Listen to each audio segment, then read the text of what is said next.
Noah, I know your birthday isn't until September, but I got you something. You got me a birthday gift in February? I did a full show about the offensive line. I'm just going to honestly sit in the corner and not say much because we have a show dedicated to the O line, one of the areas that the Browns really need to focus on in this offseason and in the draft.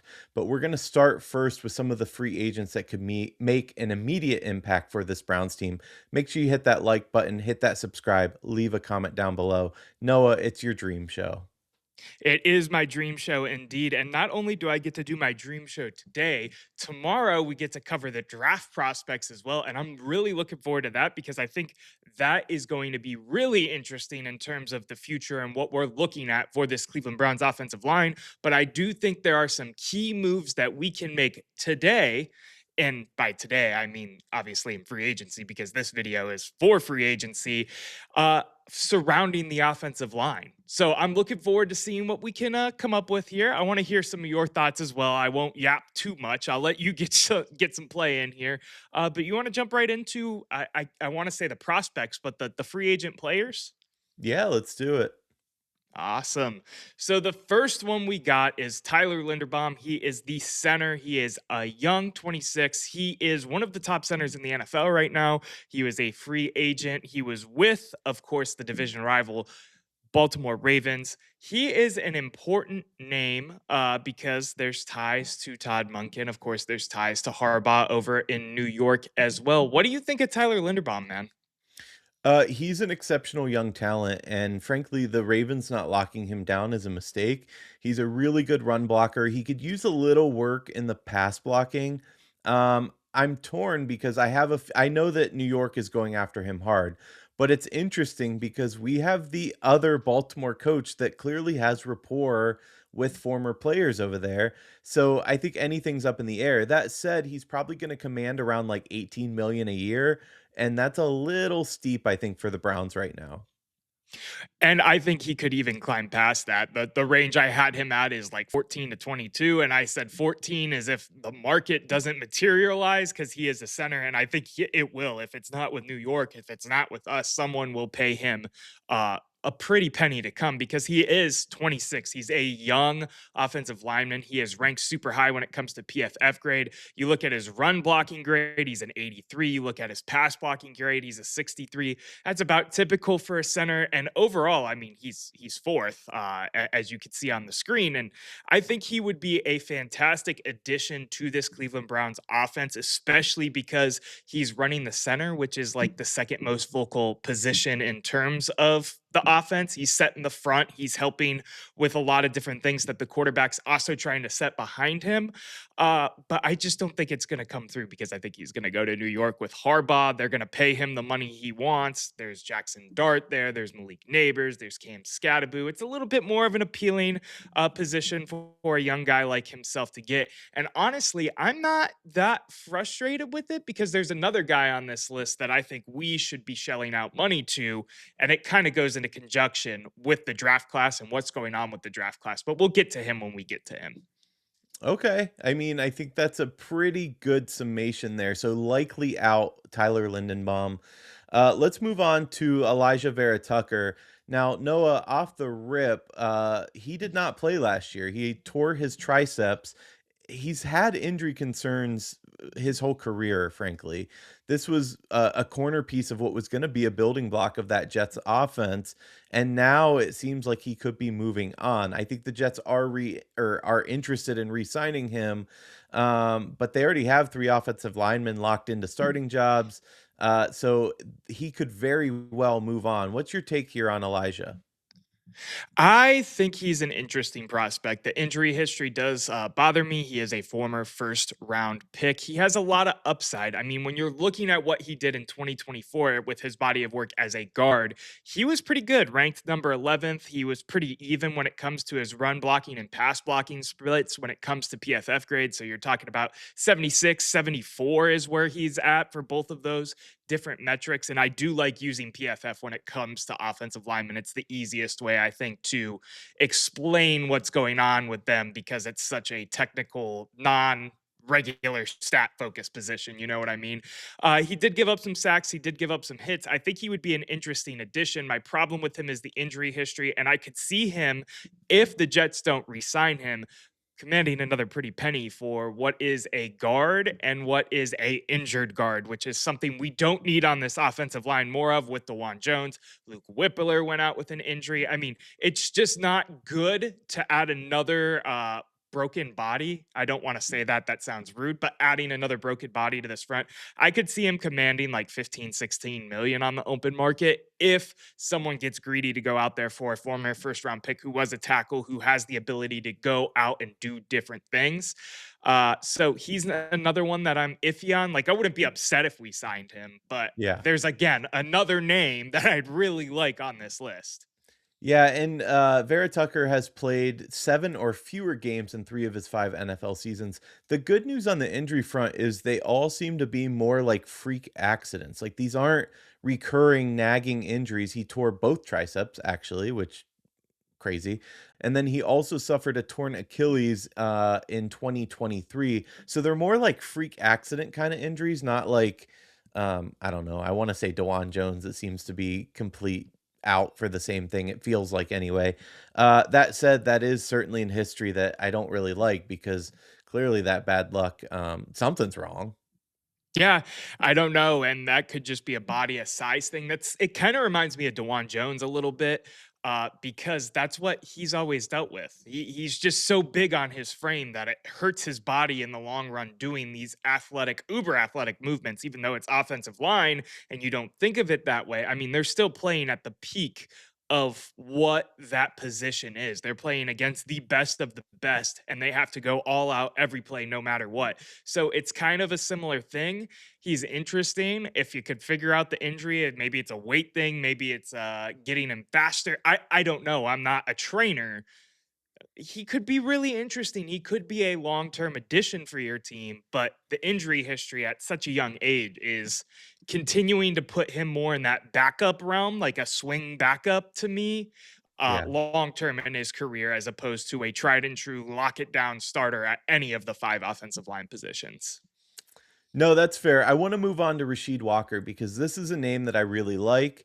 Unfortunately, I think there's a better landing spot for him. If you all watched the Super Bowl like we just did, Will Campbell had Drake May running for his life all game long. So I feel like Rasheed Walker is such a good fit there in New England and then just slide over Will Campbell. That said, he's a name that I really like that I hope Cleveland will target.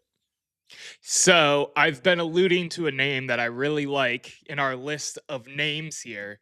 Rasheed Walker is the one. I know the ranking might scare you a little bit. He's 52 ranked out of all the tackles, but you look at the 2026 NFL draft class, you look at the options that are out there on the table for the tackle position, because there is a big difference between tackle, guard, and center in terms of body type, in terms of movement, in terms of all the different things that go into being a high caliber player at the NFL level.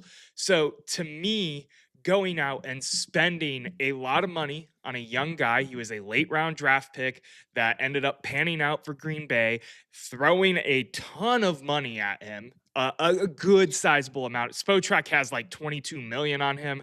I think he could command in the $18 million range, depending on what goes down in terms of the free agent cycle, and really just locking up one of those tackle positions without having to worry about some of the volatility that's going on in the NFL draft about these top tackles maybe being guards or they're only right tackles or all the different stuff we'll talk about in tomorrow's episode. To me, going out there, spending a sizable chunk of your free agent change on a young tackle to come in here and just fortify that position and be a starter for this team, this is my big move in free agency, period. I like it, and I would be really happy with this addition. We do have 6 more names, though. You ready to keep going? Yes, as long as we both agree that they will sign him, and then we could talk about these other names as maybe like additions later on. That works for me. All right, let's get to it. Let's go to the next slide. I got you, buddy. All right, Cade Mays. This is another one that I like, honestly. He's a young guy that he probably played his way out of Carolina. He's gonna command a contract upwards of, I would say, like, $12 million a year. He's an interesting one, though, that played really well for Carolina. He is interesting indeed. I have him at like the $10 million mark. So we're basically in lockstep, pulling hairs in terms of NFL contracts. I do like him as well as a center option. He is a center. There is no swing about Cade Mays in terms of his ability. So he would come in, he would be the starting center of this team.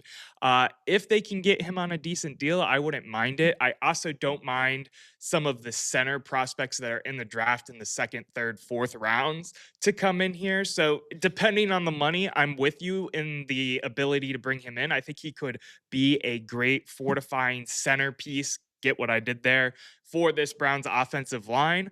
Uh, but it's not a make or break addition to me. It would be, my secondary addition. Like I want to spend big money on Walker, and then one of these guys in the next six that we're going to talk about coming in here to be like the secondary addition for a little, a more tangible amount of money. So Cade Mays, I like because of the age. I like because of what he has shown thus far. I like the sacks, the hits. There's promise there for sure. I gotta say, I don't pay that close attention to centers or the O line beyond the Browns, but it feels like this is one of those years where there are so many available. You have Linderbaum, you have Cade Mays, you have Connor McGovern, who we haven't even talked about yet.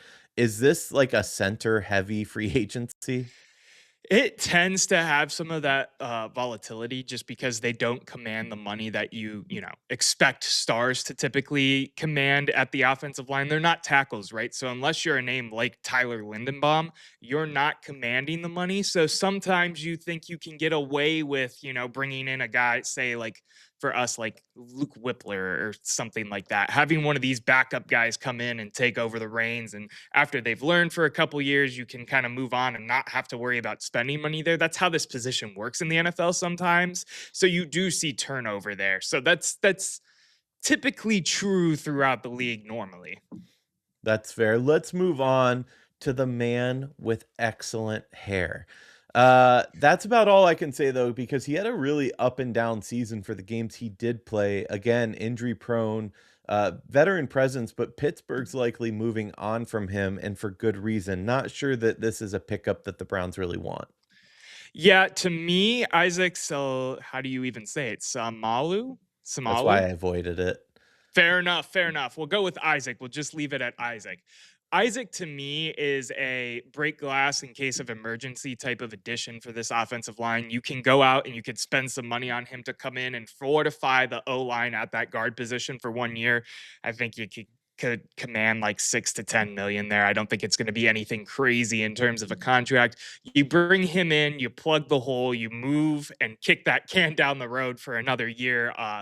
Kind of, not trying to fix everything in one fell swoop, but just putting the duct tape solution on it. That's what I think he is here. He did have an up and down season. He had some injury history, but when he plays, he can be good. He has some great grades out there when you talk about Pro Football Focus. He's actually a pass blocking guard more than he is a run blocking guard. He grades much higher in that, but he's not bad either way. He's middle of the pack when it comes to run. He's top of the line when it comes to pass blocking. So with a more pass blocking heavy scheme that you think you might see with Todd Monken at the helm, he could be a good fit. But again, not the guy I'm going after right away. I'm told it's Seumalo, by the way. Same hello. I'll take that word there. Let's move on to Braden Smith, a name I can pronounce. The Colts likely getting rid of Braden Smith. Maybe not likely. I don't know what's going to happen. What's your take on Braden, though? Braden is an interesting one. He's kind of in that middle age range, which is weird to say because he's 29. He's only 4 years older than me. That's not middle aged in my book or your book. I don't think but in terms of Okay. NFL life, he is middle aged for sure. He's had some ups, he's had some downs. He's about middle of the pack when it comes to ranking for a tackle. He's a great pass blocker. He is not a great run blocker when it comes to the Pro Football Focus grades and basically the eye test too. There's some highs, there's some lows. This is another one of those prospects, one of those free agents, in my opinion, that you add secondarily. Hmm. And if you don't get the players that you want. Maybe he falls a little bit later on in the free agent cycle because of some of his concerns at the run game, but I don't know if that's going to happen because he's still a pretty ripe age, all things considered, for tackle needy teams. And you think about the draft and how that comes into play too. I could see someone ending up to pay him like a good 10, 12, 14 million dollars just to hold down the fort for a year or two. Really? Not saying us, but I could see a team doing that as a let's plug it up. Let's just take care of this for now. Even after the injury history there? Yeah, you've seen it before, man. I mean, think of a guy like Jack Conklin, right? He had consistent injury history throughout his career that continued in Cleveland. We still gave him two contract extensions. The problem is with the offensive line position, in my opinion, right now in the NFL, is there's really a lack of talent compared to the defensive side of the ball. The defensive line talent in the NFL right now is leaps and bounds better than the offensive line talent. There's a lack of talent there. A lot of guys who are tackles in college that can play guard great at the NFL level, but not enough tackles, or you know what I mean, the swapping of positions and whatnot. So to me, I could see a team trying to grab a guy like Braden Smith to plug a hole and try to keep it pushing to hopefully find an even better option in a draft later on. Let me ask one more question about Braden Smith because, we're very clear on this show that we stand for positive mental health. But he's had his struggles there. He was diagnosed with OCD last year. Yep. He had gone on record with, I think it was the Indianapolis Star or something like that, talking about how he was like a week away from putting a bullet in his brain. He took a leave of absence, showed up, and just couldn't push further. Do those things concern you at all, or do you think about that when we're looking at free agency? Um, I don't. It's a tough one because NFL front offices probably do, even though they don't want to admit that. Me personally, I think a human is a human is a human at the end of the day, and I can't take that element out of it. When he plays, he's good at football. Like that's the When thing. he Like he's plays, though, I mean, yeah, that's I that agree with what you're saying, but there's the human side, and then we know it all too well, there's the business side as well. and that's where I think it could bite him a little bit here. 100%. To me, I don't think it is the biggest detriment in the world in terms of him as a player. Uh, if you're good at football, they're going to put you on the field throughout, no matter what happens. We've seen this in the complete negative way with a guy like AB who's gotten a million chances, is the first thing that Sean comes to my Watson? mind. Yes, 100%. I do think he will still get himself a nice little contract because of the lack of talent at the tackle position.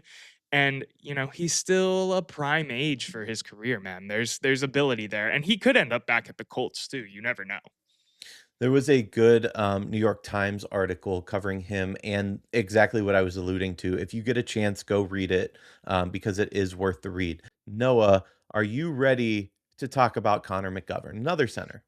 Yeah, I am ready to talk about Connor McGovern. He is a very interesting player here. He's in that same decent age range for any of these players. 28 is a good age for a free agent acquisition to bring in here to the Cleveland Browns. I think Connor McGovern is a really good center. His rank tells you that. His lack of sacks, his lack of hits tells you that as well.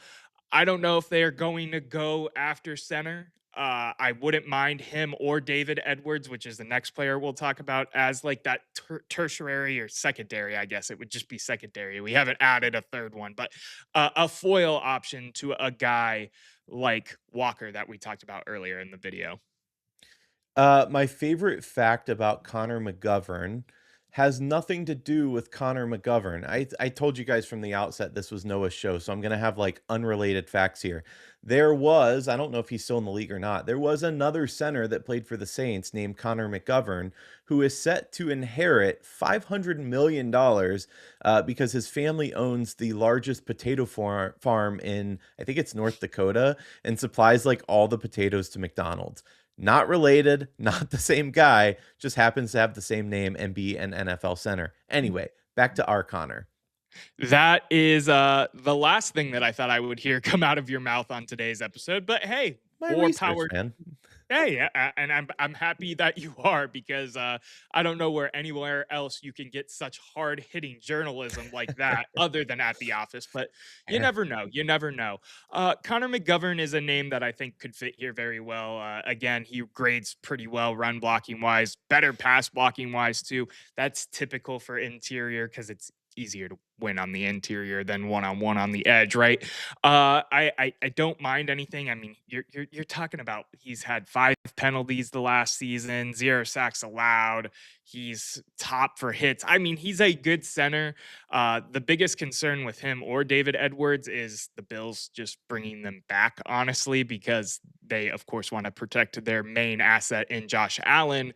But if either of these guys, I know I keep grouping them together, but if either of these guys hit the market, I think they would be great additions to this Browns offensive line to start, really fortifying that position, keeping it decently young, but having some older, experienced voices in there. This is the perfect age for a mixture between veteran and, still young and fitting the timeline of some of these players that are in last year's draft and this year's draft. Yeah, you mentioned David Edwards, Noah.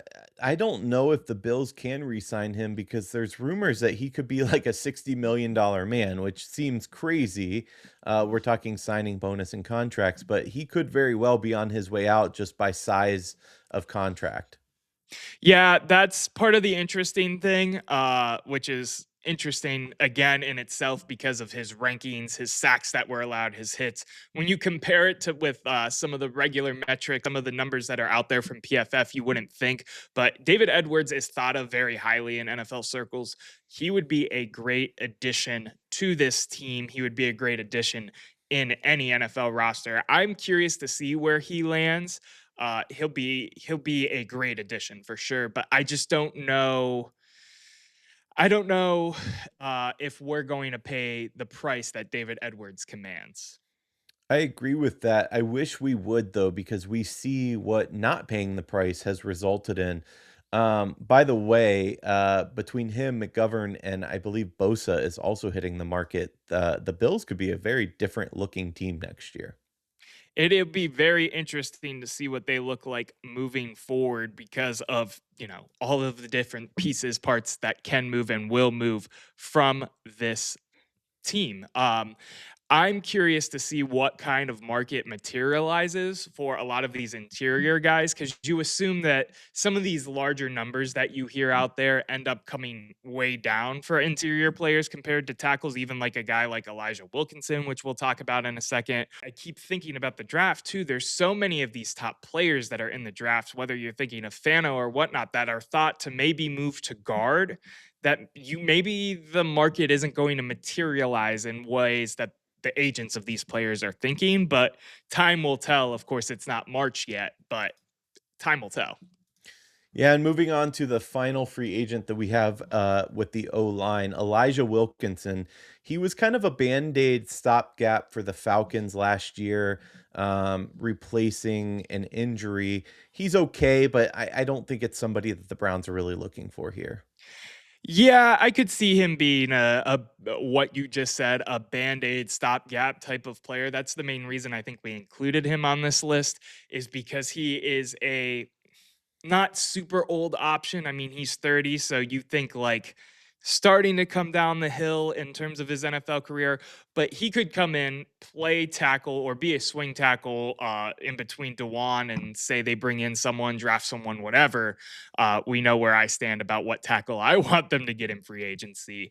But he could come in and be like that swing tackle role, except better than any of the names that we brought in last year, especially if Dewan does go down and get hurt again or whatnot. So to me, I think he could make some sense, especially because I don't think he's going to command a crazy amount of money on the open market. If he does, of course, I'm all the way hands off. But if we're talking 6, 8 million, which is like nothing for a tackle, a swing tackle in the NFL, I'm all the way here for it.